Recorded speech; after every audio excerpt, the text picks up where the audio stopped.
Joie et paix à toute la terre et ses habitants. Recevons la parole de Dieu avec les révérends pasteurs Kilouba ou Kilouba. Que Dieu vous bénisse.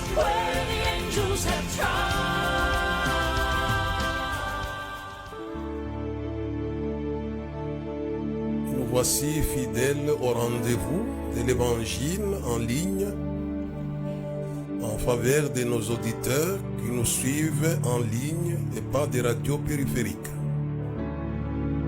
Nous saluons au nom du Seigneur Jésus les compagnons fidèles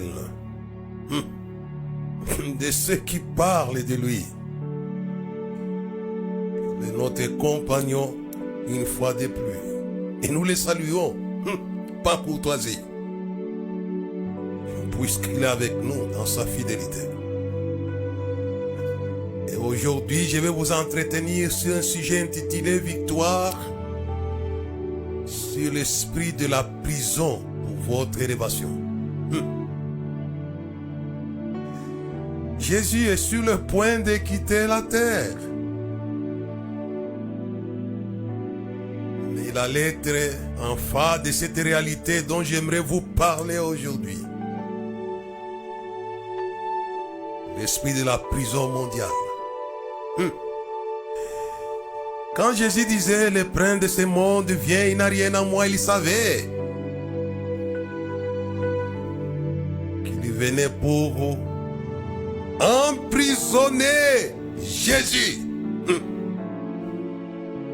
Il savait. Et c'est pourquoi en Gethsémani il avait dit, c'est ici votre heure, l'heure de la puissance des ténèbres. Il y a la puissance d'emprisonnement dans le monde. Nous allons nous occuper de cela par l'huile qui était sur la tête de Christ. Hey. L'Esprit du Seigneur est sur moi, il m'a envoyé pour annoncer de bonnes nouvelles aux malheureux, pour proclamer la délivrance des captifs. Quel que soit votre emprisonnement, l'onction qui était sur le Fils de Dieu va s'occuper de votre prison. Oh, alléluia.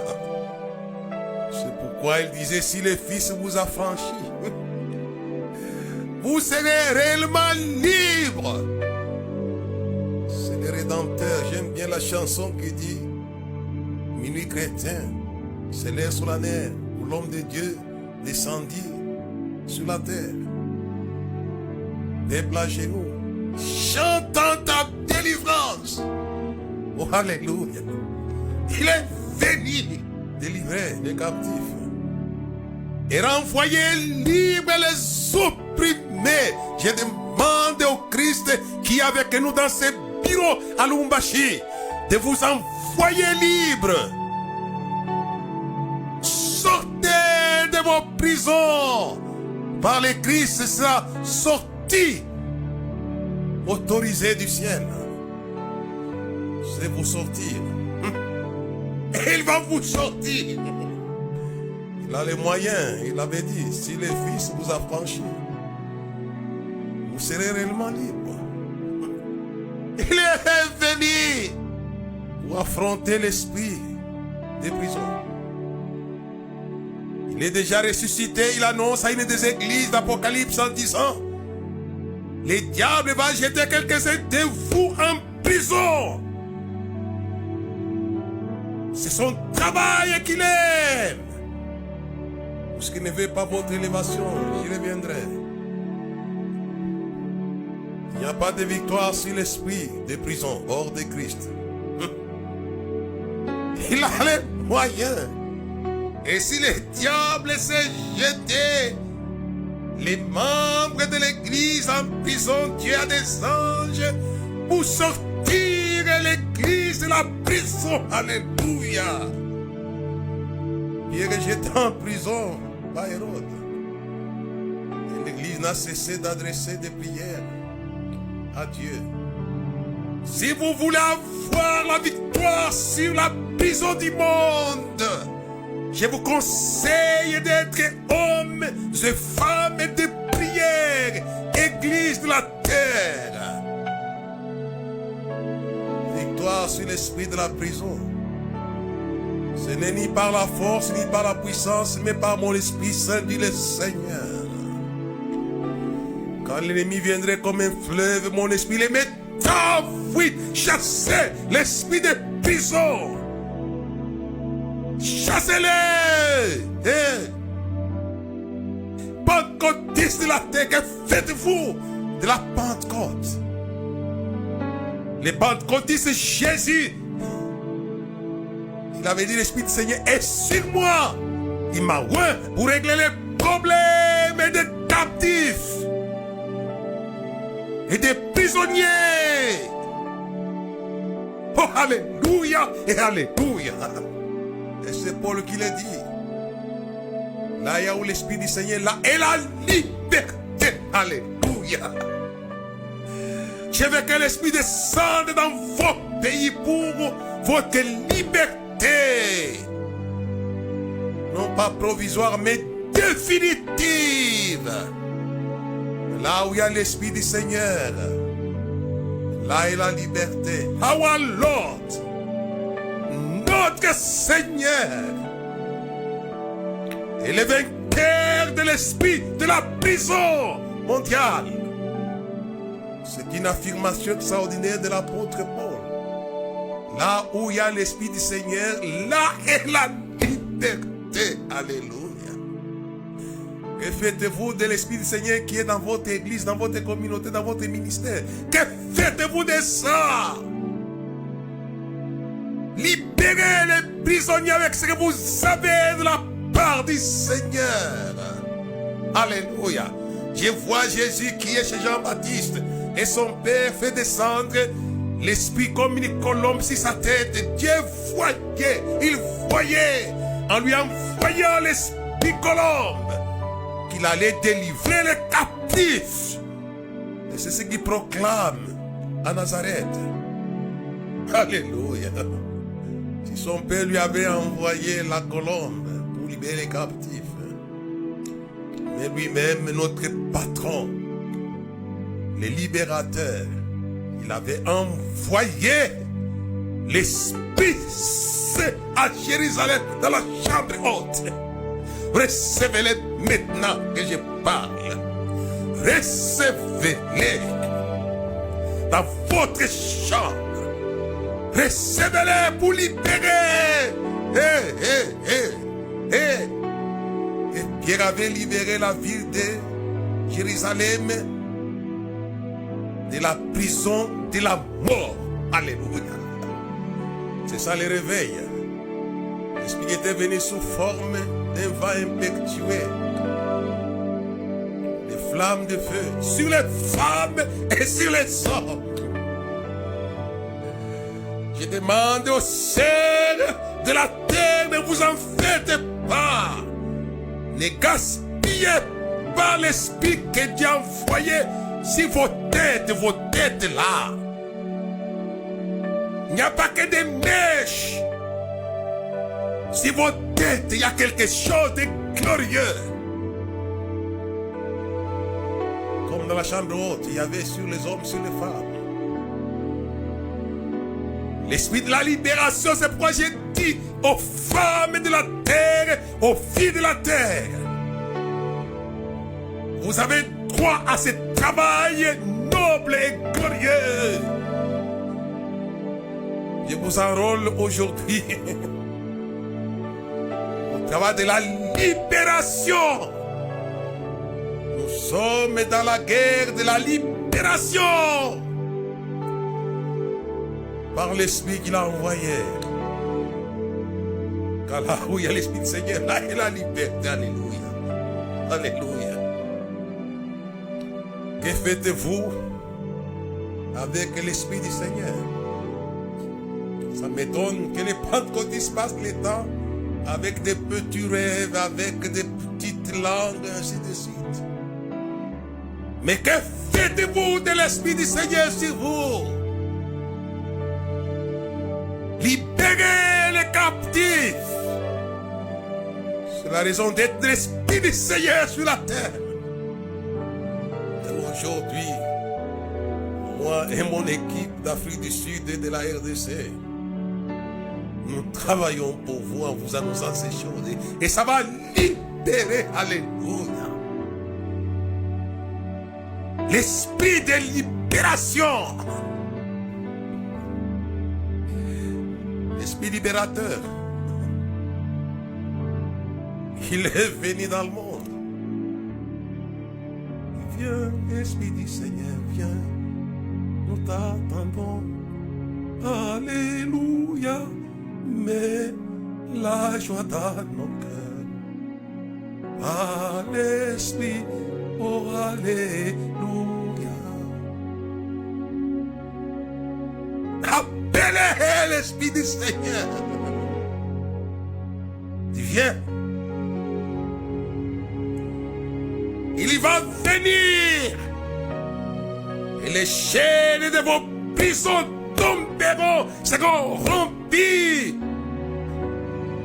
Les portes de fer céderont. Et ceux qui vous gardent dans la prison, je les condamne ce soir à la mort. À la mort.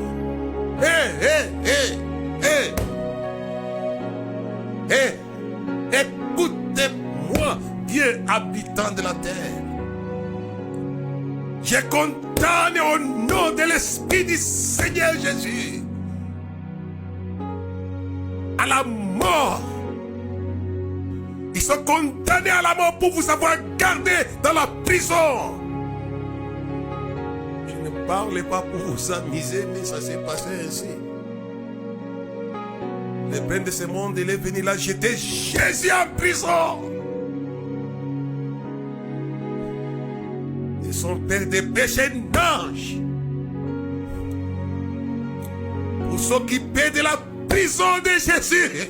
Oh, alléluia. Je lirai ça dans Matthieu chapitre 28, verset 1 à 5. Si les femmes ne savaient pas comment sortir celui qu'ils aimaient, qu'elles aimaient, ils ont aimé Jésus. Ils ont aimé son corps. Ils ne savaient pas comment sortir de la prison celui qui avait toujours fait leur bonheur. Matthieu 28, verset 1. Après le sabbat, à l'aube du premier jour de la semaine, Marie de Magdala et l'autre Marie allèrent voir le sépulcre. Et voici il y a un grand tremblement de terre. Car un ange du Seigneur descendit du ciel, vint rouler la pierre et s'assit dessus.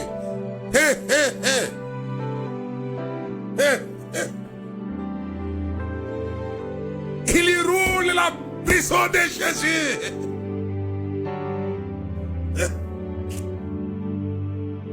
Et il s'assoit. C'est celui qui gardait Jésus dans la prison. Je reviendrai vers la fin de mon message. Il y a un grand tremblement de terre. Les anges qui sont des pécheurs pour vous sortir de vos prisons. C'est des grands tremblements de terre.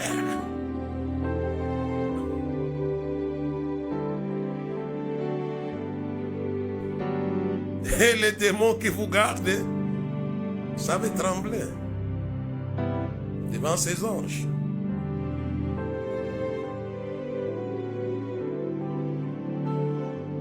Et le verset 3, son aspect était comme l'éclair, son vêtement blanc comme la neige. Les gardes tremblèrent de peur et de vers comme morts.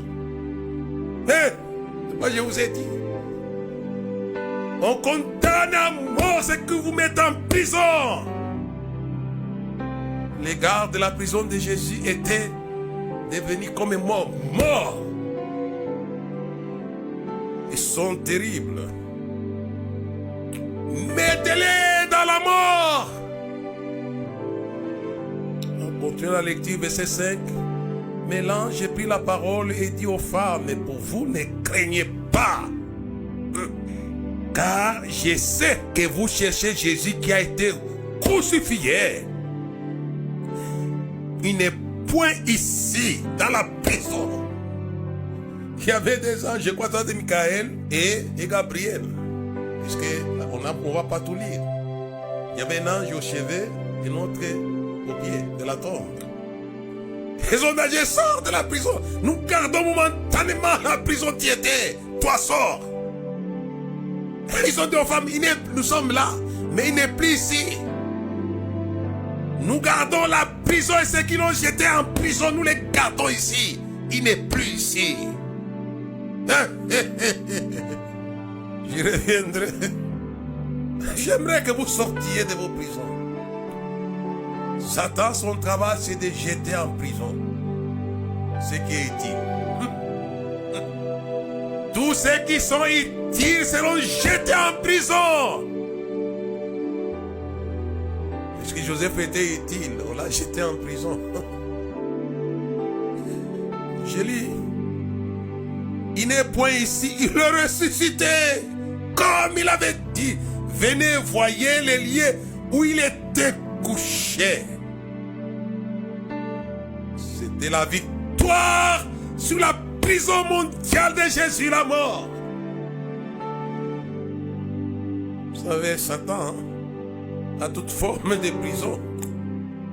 Mais la prison qu'il avait choisie pour Jésus, c'était la mort. Et les princes de ce monde deviennent rien à voir. Et en juste manière, Jésus commence à voir de la frayeur, de l'angoisse, de la tristesse. Il était en face de la mort. Il allait être emprisonné par le diable qui était venu contre lui pour le mettre en prison. Mais il allait sortir de sa prison.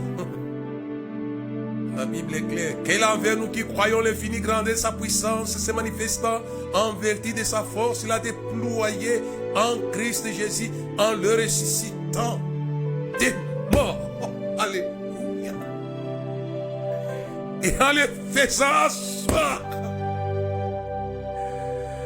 L'élévation de Jésus a été précédée par la victoire sur la prison.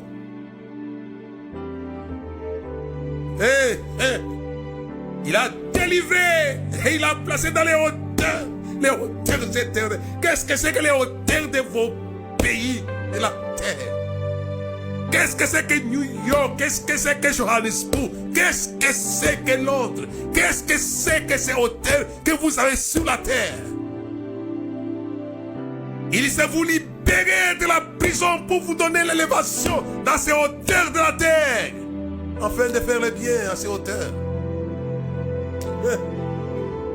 On a mis par la lampe pour les mettre sous les boissons, les mettre sous les chandeliers, afin d'éclairer toute la maison. Votre élévation a un but de bienfaisance. Pour éclairer. J'aime bien la chanson de l'église. Jésus-Christ est Seigneur. Il est sorti du tombeau. Il est Seigneur. Alléluia. Il est sorti de la prison pour devenir Seigneur, comme son ancêtre Joseph était sorti de la prison de Potiphar pour devenir Seigneur de l'Égypte. Derrière la femme de Potiphar, il y avait l'esprit de la prison qui avait jeté Joseph en prison. Mais c'était le chemin de l'ascension. Ne vous en faites pas quand on vous jette en prison. Le chemin de hauteur. Le diable, en emprisonnant Jésus, il avait commis une grave erreur. Il ne savait pas que c'est par là que Jésus allait prendre l'ascenseur céleste. Comme son ancêtre Joseph qui était jeté en prison. Mais Jésus il est allé dans la prison carrément de la mort. Et les liens de la mort ne pouvaient pas le retenir. Il était dans cette prison-là. Mais comme son ancêtre Joseph, la prison allait être vaincue et élevée dans la gloire comme Seigneur. C'est Paul qui l'a dit dans Philippiens chapitre 2. Ayez les sentiments qui étaient en Christ, les cœurs existant en forme de Dieu. N'a pas regardé comme une proie arrachée d'être égal à Dieu. Il s'est humilié, il s'est abaissé jusqu'à la mort, la mort, la mort. Jusqu'à la mort de la croix. Il est mort. Il est jeté en prison. Pour y sortir les prisonniers. Et c'est pourquoi Dieu l'a souverainement élevé, lui a donné un nom de ton nom. Enfin qu'au nom de Jésus, tout genou fléchisse, que toute langue confesse qu'il est Seigneur. Our Lord, il est Seigneur. Les Swahili font dire Mungu ni Yesu ni Bwana. Ni Bwana. Il est Seigneur. Comme son ancêtre Joseph.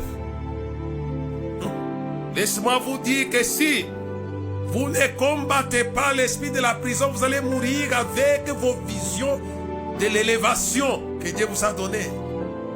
Joseph avait la vision de son élévation, mais il avait affaire à la prison. Et dès qu'il avait vaincu la prison, alléluia, il est monté à la primature de l'Égypte. C'est un chemin. Je demande à l'Église de ne pas négliger ces messages. Il est pour vous. Et il sera le vôtre. Nous vous envoyons l'esprit de la rédemption.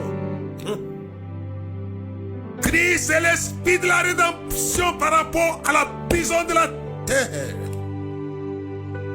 Laisse-moi lire un passage dans les livres d'Ésaïe, au chapitre 14, et le verset 15 jusqu'au verset 17. Mais tu as été précipité dans les séjours des morts, dans les profondeurs de la fosse. Ceux qui te voient fixer sur toi les regards et te considèrent attentivement. Est-ce là cet homme qui faisait trembler la terre? Celui qui jette dans les prisons, c'est un tremblement non pas d'une nation mais de la terre. Qui ébranle les royaumes.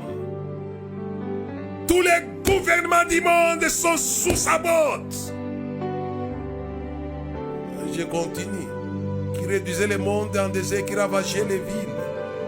Qui ne relâchait point ses prisonniers. Quand Satan vous jette en prison, vous êtes prisonnier à vie. C'est ça la condamnation. Ne vous jetez pas pour un temps, non. Vous êtes prisonnier à vie. Puisqu'il est dit ici, il ne relâchez point ses prisonniers. Donc il faut les forcer à vous lâcher. Il y a un Père dans le ciel. Dans Colossiens chapitre 1, rendez grâce au Père. Il vous a rendu capable d'avoir part avec les saints. Il vous a délivré de la puissance des ténèbres. Et vous a transporté dans le royaume de son Fils, de son amour. Alléluia. Rendez grâce au Père, our Father, our Father. Our Father. Il sait vous délivrer des puissances des ténèbres et vous transférer, alléluia, dans le royaume des hauteurs. Rendez-lui grâce. J'aimerais que le Père vous sorte de vos prisons. Il n'a pas changé, il est le même hier, aujourd'hui, éternellement. Celui qui avait sorti Joseph de la prison et a fait de lui Seigneur de l'Égypte.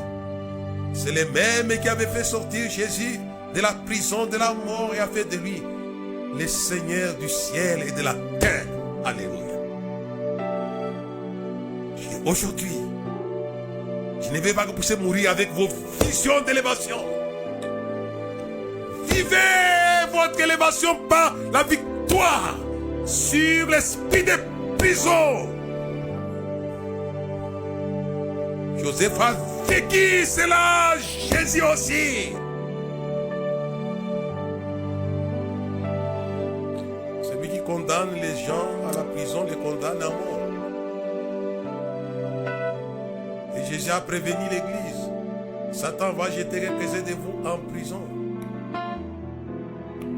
Mais Jésus sait que s'il n'intervient pas, il n'y a pas d'issue. Les gens qui partent en prison par la volonté du diable, c'est un emprisonnement à vie. Ce qui les refuse, c'est votre élévation. Le diable connaissait les visions de Joseph. Et il a dit aux démons des prisons, faisons Dieu menteur. Pour que Joseph sache que ce qu'il t'a dit, ce n'était qu'un mensonge. Faisons Dieu menteur. Vous entendez ce que ce frère dit? On va les vendre, on va les tuer, comme ça on verra ces visions-là, comment ça va arriver. C'est terrible avec Satan. C'est Dieu qui avait évité de justesse la prison de la mort à Joseph. Ses frères disaient qu'on les tue. On verra comment ces visions-là. Avoir une vision, c'est une chose. Mais Satan n'aimait pas les visionnaires. Il connaît les visions que vous avez de la part de Dieu. Il veut faire Dieu menteur. Mais Dieu ne sera jamais menteur. C'est pourquoi moi je prends au sérieux les visions que Dieu me donne. Je sais qu'il en sera ainsi. Mais Satan fera tout pour contredire Dieu, pour dire que c'est un menteur. Où est ce qu'il vous a dit? Mais Joseph en prison, il avait un Dieu que j'appelle l'Esprit du Seigneur. Là où il y a l'Esprit du Seigneur, là il y a la liberté. Qu'est-ce qui avait libéré Joseph? Ce sont les visions venant de l'Esprit du Seigneur. Je répandrai de mon esprit sur toutes chairs, vous aurez des visions, vos vieillards. Il a envoyé l'esprit de liberté, de libération, de la victoire à Joseph en envoyant les visions au souverain monarque de l'époque. Ils l'ont réquisitionné pour sortir Joseph de la prison. Satan avait regretté, mais il ne pouvait rien. Et comment Pharaon s'est laissé prendre par ces messieurs-ci? Mais il ne pouvait pas, puisque les visions de Joseph venaient de Dieu. Il n'allait pas mourir dans la prison, il devait monter. Selon ces visions, il avait le leadership. Vous allez monter. Dieu est fidèle. Il l'a fait pour Joseph, mais il l'a fait aussi pour Jésus. Dieu voyait l'élévation de Jésus sur toute la terre et dans le ciel. C'est pourquoi quand bien même Satan avait décidé en disant, faisons Dieu menteur par rapport à Jésus. Jetons-les dans la mort. Mais son père tenait à l'élévation de son fils, puisque ça venait de lui. Dieu tient à ton élévation. Il ne cédera pas au chantage et au caprice de celui qui jette en prison. Il y tient. Il y tient. S'il a utilisé Pharaon pour sortir Joseph de la prison, il n'a pas utilisé l'orgueilleux Pilate qui se disait, ne sait-il pas que j'ai le pouvoir de te crucifier, de te relâcher? Dieu l'a laissé de côté, dit ce type-là parlait très mal, je ne peux pas l'utiliser. Même si lui il allait l'utiliser, est-ce qu'il avait la capacité de ressusciter Jésus? Pas du tout. Mais c'était un orgueilleux Pilate. Dieu va utiliser un ange tremblement de terre, alléluia, pour sortir Jésus de la prison. Il a les moyens de vous sortir de vos prisons.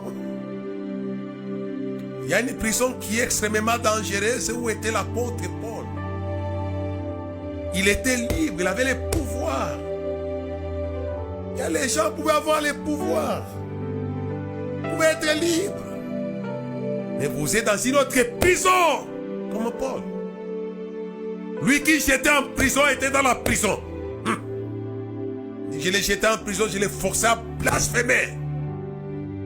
Mais lui-même en étant dans une prison que j'appelle une prison idéologique. C'est la prison la plus difficile. Quand Satan jette quelqu'un dans une prison idéologique des pensées, on sort difficilement. Vous pouvez tenter de faire réfléchir la personne, mais la personne a ses pensées cartésiennes. C'est une prison extrêmement dangereuse. Satan l'utilise, je l'ai dit bien aux frères et aux sœurs dans le monde. Attention avec cette prison-là. C'est là où était Paul. Il avait jeté dans la prison idéologique. Mais le même Jésus lui est apparu comme lumière pour les sortir de l'obscurantisme de ses pensées erronées. Il avait sorti. Et que dit Paul? J'étais blasphémateur, j'agissais dans l'ignorance. Il y a des ignorants, des choses qu'ils ne connaissent pas. Il dit non. Un homme de Dieu, Jean-Louis Chaillet, disait: si tu ne connais pas une chose, cela ne veut pas dire que la chose n'existe pas. Elle n'existe pas pourtant parce que toi tu ne connais pas. C'est tout. Et l'apôtre Paul était dans une prison idéologique. Il me dit j'avais un zèle excessif pour les traditions de mes pères. Mais Jésus l'avait libéré. J'aimerais que le Seigneur puisse libérer les hommes et les femmes des prisons idéologiques. Celui qui met dans cette prison, c'est toujours les diables. Je n'ai pas le temps de parler. Les prisons idéologiques amènent une foi erronée. C'est là où il y a les religions du monde. Ils sont dans ces prisons. Des langues des nations dans des prisons idéologiques. Difficile de changer les mentalités. C'est une prison que j'appelle extrêmement méchante, cruelle et criminelle. Et j'aimerais aujourd'hui, si vous êtes dans cette prison idéologique, que vous puissiez y sortir par la lumière qui a apparu sur le chemin de Damas, Jésus. Et celui qui sort les hommes de la terre des prisons idéologiques. Vous allez commencer à bien penser à les gens qui pensent toujours mal et mal. Vous allez commencer à bien réfléchir. Cette lumière qui est apparue à l'apôtre Paul sur le chemin de Damas est encore aujourd'hui. Je suis la lumière du monde. C'est la seule personne qui peut vous sortir de la prison idéologique de la terre. Les gens sont dedans. Donc vous allez y sortir. Il y a des prisons, des prisons. Il y a les prisons du péché, ça n'oubliez pas. Et celui qui se livre au péché, il est esclave. Il est prisonnier. Je dis aux habitants de la terre, si vous êtes des pécheurs, c'est que Satan vous a jeté dans la prison que nous appelons péché. Mais la parole de Christ reste valable. Si le Fils vous a franchi, vous serez réellement libre. Vêtu, brisé du péché, le pouvoir, la force en Christ.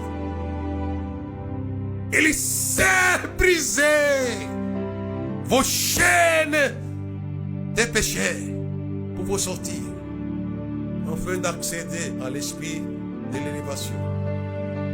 C'est là où était Marie de Magdala. Elle était dans la boue, avec ses parfums de grand prix. Mais dans la prison des boues, Elle était méprisable. Il trouvait goût dans les choses qui la rendaient méprisable, abominable. Satan s'est trompé les gens. Les parfums des grands prix pour lesquels il est parti dans cette prison-là.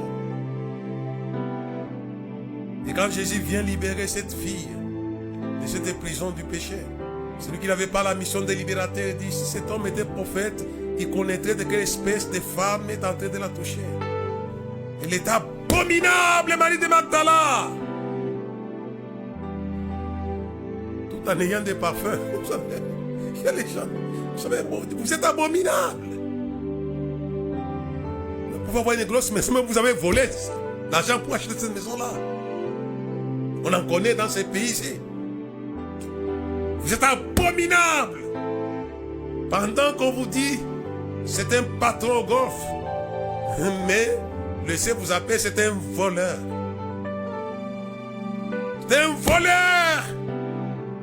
C'est des chaînes. Mais Jésus avait libéré Marie de Magdala. Il l'a mené dans l'élévation. Qu'est-ce que Jésus dit?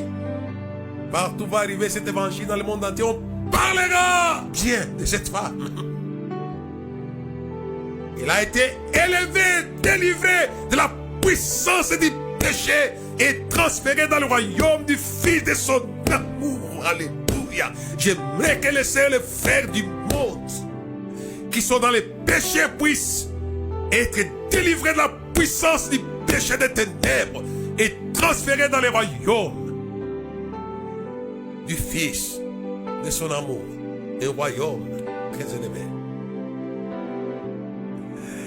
On va arrêter par là parce que le temps est très court. Si nous allons vous parler sur la nécessité d'emprisonner l'esprit de la prison.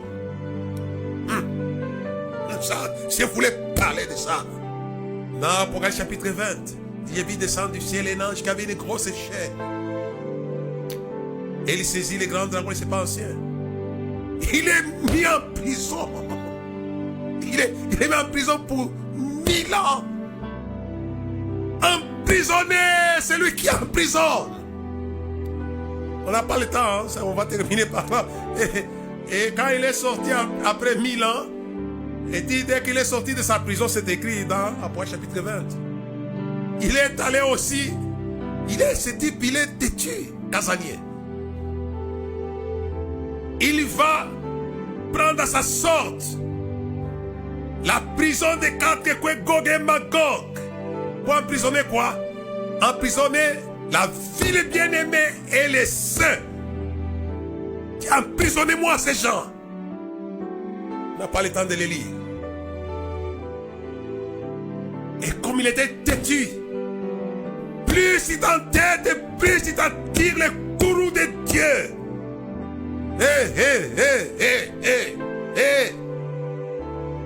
Qu'est-ce que Dieu fait? On les sort de la prison après avoir été emprisonné.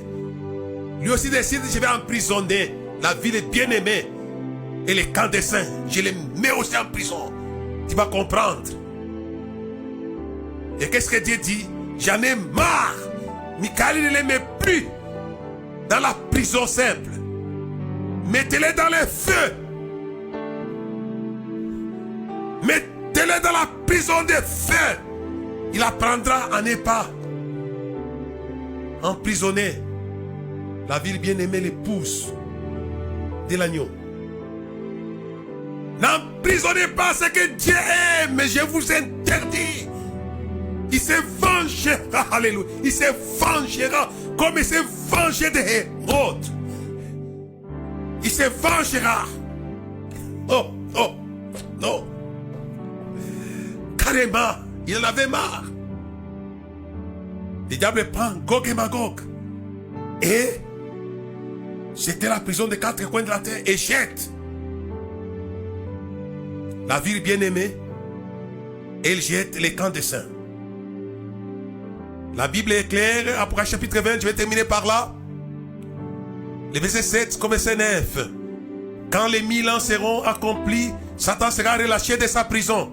Il sortira pour séduire les nations qui sont aux 4 coins de la terre. Gog et Magog, afin de les rassembler pour la guerre. Leur nombre était comme les sables de la mer. Et ils montèrent sur la surface de la terre. Ils investirent les camps des saints et la ville bien-aimée. Mais un feu descendit du ciel et les dévora. Les diables qui les séduisaient furent jetés dans les temps de feu. Quand on lit les Écritures, on ne s'arrête pas. Il sort de la prison sans se repentir. Il est en colère. Tu m'as mis en prison, moi aussi je vais mettre ta ville bien-aimée en prison. Et ton camp de saints, je vais les mettre en prison. Dieu a affaire à un têtu. Ne te vante pas, mon frère, ma soeur. L'entêtement vient de lui, c'est comme ça qu'il est. Il dit, c'est comme ça que moi je suis, moi dit en bon. Dieu a ces messieurs-là, il est comme ça. Dieu les met en prison. Il sort sans repentance. Et lui dit, je vais aussi emprisonner les tiens. Et Dieu, ça l'énerve et il met ces messieurs dans la prison de feu où il sera tourmenté. Que vous bénisse et sortez de vos prisons par le sang de Jésus et par l'Esprit de Christ, là où est l'Esprit du Seigneur, là est la liberté. Alléluia et Alléluia. Amen.